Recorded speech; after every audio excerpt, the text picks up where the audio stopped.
Bismillahirrahmanirrahim wa salamu alaykum wa rahmatullahi ta'ala wa barakatuh. Ce vidéo vous montre comment gérer et voir le fonctionnement des déclencheurs DDL. Les déclencheurs DDL sont un type spécial de déclencheur qui s'active en réponse à des instructions DDL. Ça veut dire des instructions des langages de définition des données. Et ils peuvent être utilisés pour effectuer des tâches d'administration de la base de données telles que l'audit et la régulation des opérations de base de données. Les déclencheurs DDL sont activés en réponse à différents événements DDL. Ces événements correspondent principalement à des instructions Transact SQL commençant par les mots-clés create, alter, drop, ground, deny, revoke ou update statistique. Certaines procédures stockées système qui effectuent des opérations de type DDL peuvent également lancer des déclencheurs DDL. Utilisez des déclencheurs DDL dans les cas suivants. Empêchez certaines modifications sur votre schéma de base de données. Faites en sorte qu'un événement se produise dans la base de données en réponse à une modification du schéma. Enregistrer des modifications ou des événements dans le schéma de la base de données. Avant de pouvoir concevoir un déclencheur DDL, les conditions suivantes sont requises. Vous devez comprendre la portée des déclencheurs DDL. Vous devez déterminer l'instruction ou le groupe d'instructions Transact SQL qui active le déclencheur. Les déclencheurs DDL ne s'activent qu'après l'exécution des instructions DDL de déclenchement. Les déclencheurs DDL peuvent être activés en réponse à un événement Transact SQL traité dans la base de données actuelle ou sur le serveur actuel. L'étendue des déclencheurs dépend de l'événement.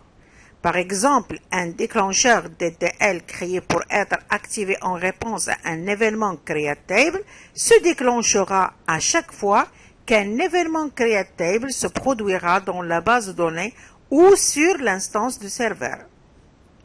Un déclencheur DDL créé pour être activé en réponse à un événement createLogin ne se déclenchera que si un événement createLogin se produit sur le serveur. Remarque, les déclencheurs DDL ne sont pas activés en réponse à des événements qui concernent les tables et les procédures stockées temporaires, locales ou globales. Les déclencheurs DDL ne peuvent pas être utilisés comme des déclencheurs instead of. Les déclencheurs DDL ne créent pas les tables inserted et deleted spéciales. Plusieurs déclencheurs à créer pour chaque événement DDL est possible. Pour obtenir des informations sur les événements ou groupes d'événements sur lesquels un déclencheur DDL peut être activé, vous pouvez utiliser l'affichage des catalogues 6.trigger event type du Transact SQL ou la fonction du Transact SQL event data. La fonction event data renvoie des données uniquement si elle est référencée directement au sein d'un déclencheur DDL ou de connexion.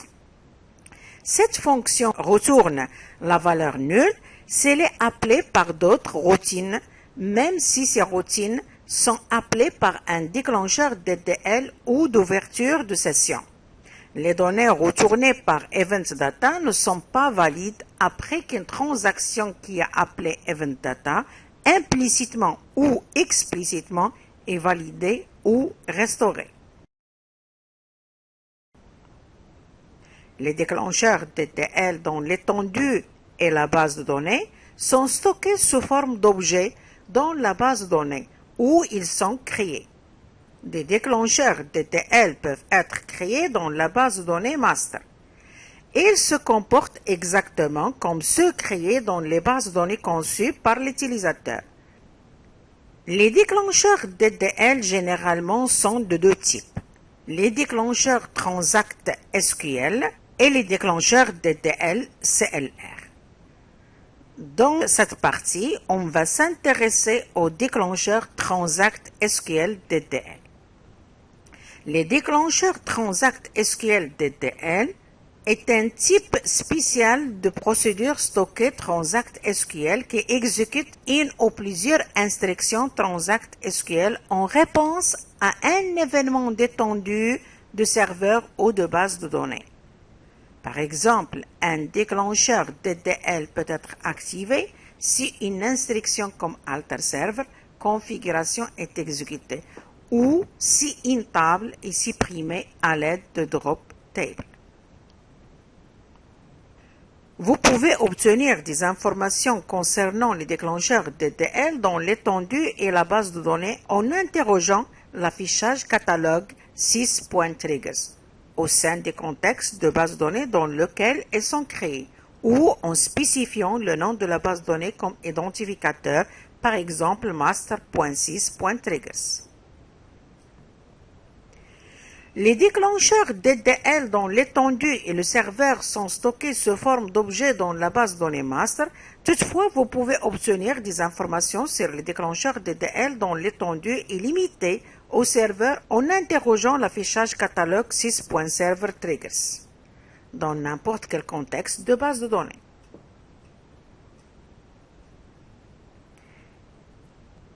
La vue 6TriggerEventType retourne et ligne par chaque événement ou groupe d'événements sur lequel un déclencheur peut être activé. Avant de prendre quelques exemples concernant les déclencheurs DDL, on va utiliser l'affichage de quelques catalogues comme 6.triggers, 6.triggerEventType, 6.server_triggers. 6.triggers permet d'afficher les déclencheurs DDL de la base de données et les déclencheurs DML. Prenons un exemple. Dans la base de données stock, affichons les déclencheurs liés à cette base de données. Voilà un ensemble de déclencheurs liés à cette base de données. Il faut connaître que les déclencheurs DDL au niveau de la base de données figurent dans le dossier Database Triggers. Ce dossier est situé sous le dossier Programmabilité de la base de données correspondante. En effet, on va aller vers la base de données stock, le nœud Programmabilité, déclencheur. Comme vous voyez ici, il y a un dossier déclencheur base de données. Je vous rappelle que les déclencheurs DML sont liés directement à l'objet correspondant. Allons chercher s'il existe dans cette base de données des déclencheurs DML. Pour cela, je vais aller vers l'un des objets de la base de données. Par exemple, l'objet line command. Comme vous voyez ici, il y a un dossier concernant les déclencheurs liés à cet objet.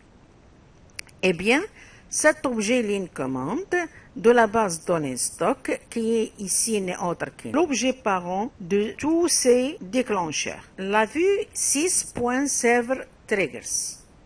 Elle permet normalement d'afficher les déclencheurs DDL au niveau du serveur. Alors, l'affichage catalogue 6.triggerEventType, elle permet d'afficher les événements qui peuvent déclencher un déclencheur DDL. Je vous rappelle ce qui concerne les événements qui déclenchent un déclencheur DML était 3, insert, update, delete. Le quatrième, elle est très rarement utilisé, c'est merge. Ce qui concerne les déclencheurs DDL, comme vous voyez ici, il y a un nombre très important des événements qui peuvent déclencher ce type de déclencheur. Comme vous voyez, le nombre est très important.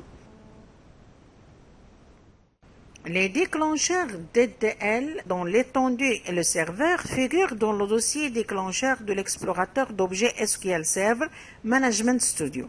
Ce dossier est situé sur le dossier Objet Serveur.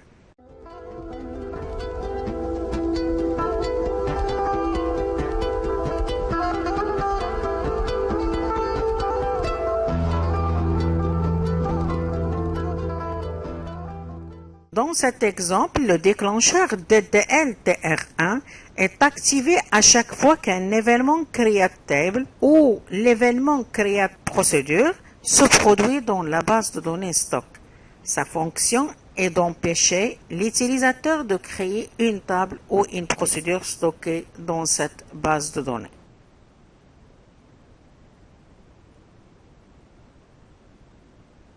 Voilà, faisons un jeu d'essai.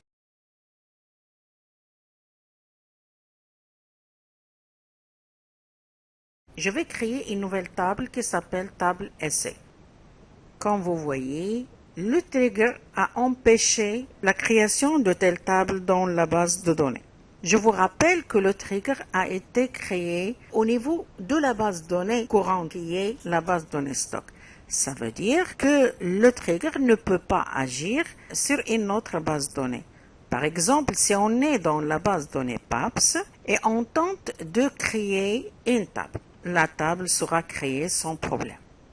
Je vous rappelle que les déclencheurs DDL ne sont pas actifs en réponse à des événements qui concernent les tables et les procédures stockées temporaires locales ou globales. Faisons une démonstration.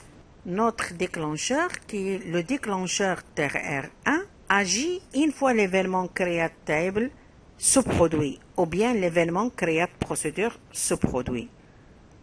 Tentons de créer une table temporaire. Dièse T local, c'est une table temporaire locale. Je vous rappelle que les tables locales portent un seul dièse. Les tables globales portent double dièse. La table a été créée avec succès. Qu'est-ce que ça veut dire? Ça veut dire que le déclencheur n'a pas empêché la création d'une table temporaire locale. Faisons de même pour une table temporaire globale. Également, le déclencheur TR1 n'a pas empêché la création de la table temporaire globale. Les tables temporaires résident dans la base de données TempDB. Ce qui concerne les procédures stockées, le déclencheur TR1 empêche leur création. Créer une procédure stockée permanente. Le message a été renvoyé par le déclencheur TR1. Ce qui concerne les procédures stockées temporaires, globales ou locales. Faisons une démonstration. Là, je suis en train de créer une procédure stockée temporaire locale qui s'appelle MapRosTemp.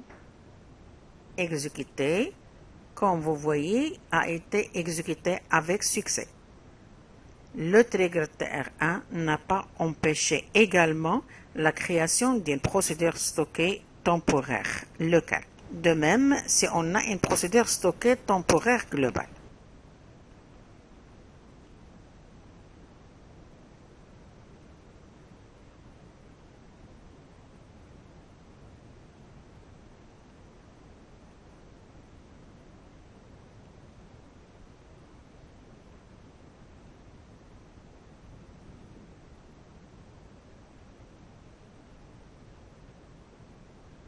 Vous devez connaître qu'on est dans une instance qui a l'autorisation de créer des procédures stockées et des tables permanentes. En effet, je vais désactiver le déclencheur TR1. Je vous signale tout simplement qu'il y a une petite différence entre le déclencheur DML et le déclencheur DDL. Pour désactiver un déclencheur DML, il suffit de préciser son nom. Mais pour désactiver un déclencheur DDL, vous devez préciser son niveau, S-Database ou Alt Server. Et refaisons la création de la table permanente sur la base de données stock.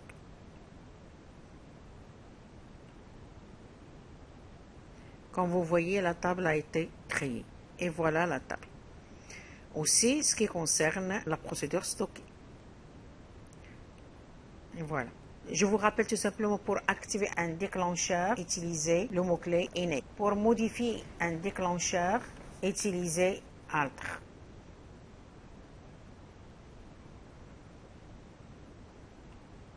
Pour supprimer, utilisez Drop. Mais sans oublier on database ou bien on all server. C'est ce qu'on appelle la portée ou bien l'étendue du déclencheur DDL.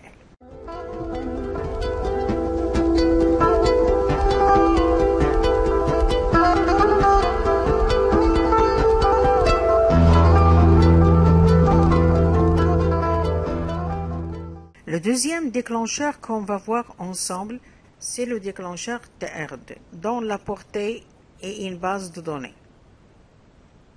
Dans cet exemple, le déclencheur DDL TR2 affiche un message si un événement Ground Database se produit sur l'instance du serveur actuel. La transaction concernant le traitement de tel événement sera annulée. Faisons un jeu d'essai concernant l'événement Ground Database. Dans ce jeu d'essai, on va essayer d'autoriser à l'utilisateur user_cons l'utilisation de la permission select sur l'objet article. Comme vous voyez, le message qu'on a programmé dans notre déclencheur a été affiché. Vous ne pouvez pas autoriser une permission via Ground. Et le message retourné par la transaction, ça veut dire par rollback, est le suivant. La transaction s'est terminée dans le déclencheur. Le traitement a été abandonné. Par contre, si on utilise revoke, je vous rappelle que revoke, ça veut dire quoi? Ça veut dire enlever une autorisation. La commande a été exécutée sans problème. Aussi, DINI qui permet d'interdire la permission. Si je supprime le déclencheur TR2, je peux utiliser Ground sans problème. Créons cette fois-ci un déclencheur, mais en utilisant for au lieu de after.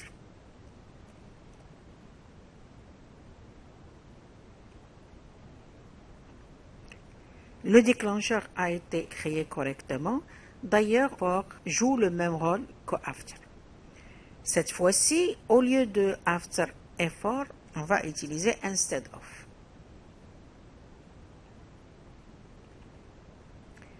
L'erreur enlevée, c'est que il y a une erreur de syntaxe vers Ground Database. En réalité, ce n'est pas l'événement Ground Database qui provoque l'erreur, mais plutôt c'est instead of. Je vous rappelle que les déclencheurs DDL ne peuvent pas être utilisés comme des déclencheurs instead of.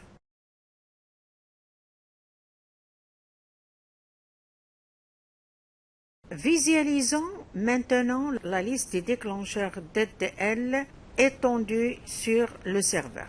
Aucun déclencheur serveur. Visualisons maintenant les déclencheurs sur la base de données. Vous allez trouver beaucoup de déclencheurs. Les déclencheurs qui sont liés à des objets de la base de données, comme on a déjà vu, les déclencheurs quantité mise à jour, moins quantité, ainsi de suite, que ce sont des déclencheurs liés à la table line command. Aussi, il y a un autre déclencheur qui s'appelle ici TR2. La différence se manifeste aux infos parents. L'id parent c'est 0 ici, la description c'est database au lieu d'un object ou colonne, et la classe parent c'est 0 au lieu de 1. Ça veut dire que les déclencheurs DDL au niveau de la base de données, ils sont ceux qui ont 0 dans la colonne parent ID, database dans la colonne parent class des. En utilisant ce critère, on peut voir que les déclencheurs de la base de données, qui sont liés directement à la base de données.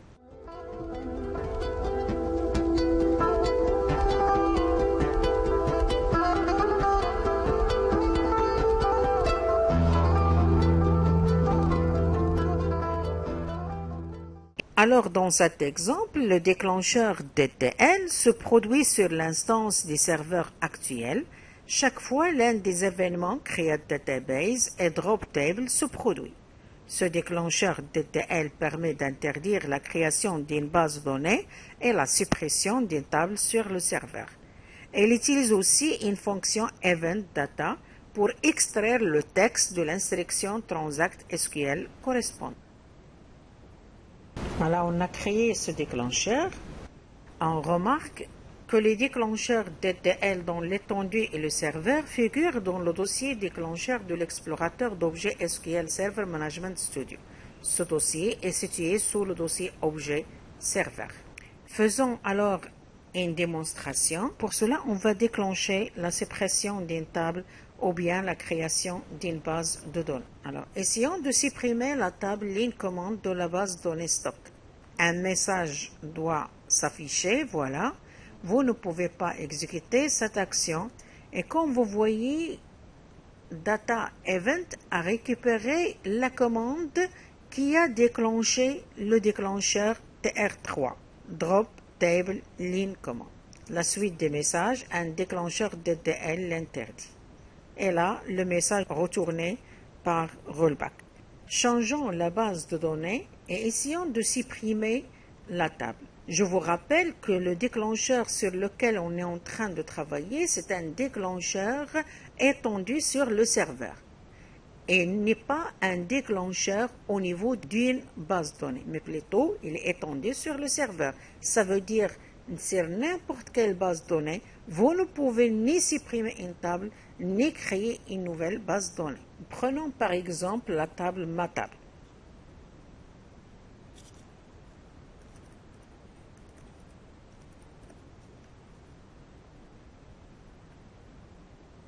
Et voilà le même message de tout à l'heure.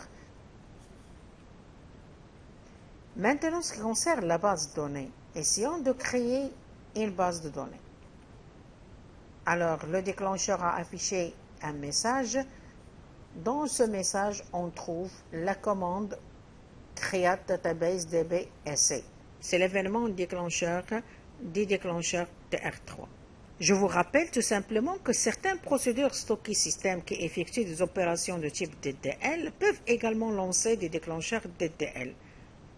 Aussi les procédures stockées utilisateurs. Et voilà, le déclencheur a été déclenché. L'événement déclencheur, ce n'est pas exec création DB d'une manière directe, mais la syntaxe create database DB-SA qui se trouve à l'intérieur de la procédure stock. Pour supprimer le déclencheur étendu sur le serveur, il faut utiliser l'option On All Server. Je vous rappelle tout simplement que vous pouvez activer ou désactiver un déclencheur étendu sur le serveur.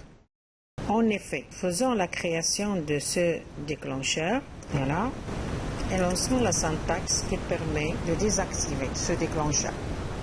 Et maintenant, créons une base de données via une procédure ou bien via la syntaxe directe. La commande a été réussie et la base de données a été créée. Vous pouvez activer tel déclencheur en utilisant Enable et le supprimer en utilisant Drop comme on l'a fait tout à l'heure. Merci de votre visite et à bientôt. Wassalamu alaikum wa rahmatullahi ta'ala wa barakatuh.